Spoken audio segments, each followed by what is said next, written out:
भईपारगुड़ा block रे आम कोटी आदिवासी लोक संख्या बहुत विरल बा अल्प संख्यक किंतु यार पाइजारे अनेक लोक आम समाजर ना नहीं जातिगत प्रमाणपत्र जमीपटा हासिल करुँच तेणु आमर कोटिया समाज वर्तमान विलुप्त अवस्था प्रकृत कोटिया आदिवासी एटारे परिचय अरैला बड़ी तेणुक आम कोटिया समाजर प्रकृत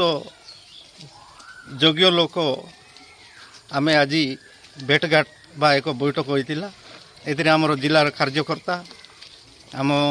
गाधवा समाजर कोषाध्यक्ष कंद समाजर कोषाध्यक्ष आउ दुईटी समाजर आज कौन कारणवश आसी ना समस्त को लेकिन आमे आमर कोटिया आदिवासी समाज बैठक करूँ एवं सरकार तरफ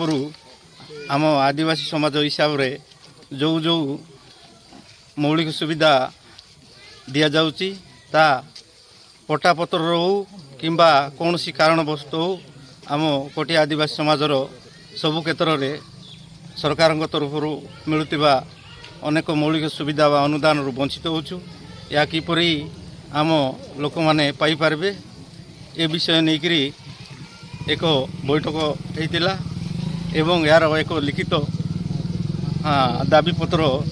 तहसिल माध्यम सरकार को जणाइवाई आज एठारे आसचु एवं आगामी दिन में केमिति यार सुविधा पाई पारिबु या ही आमर मूल उद्देश्य।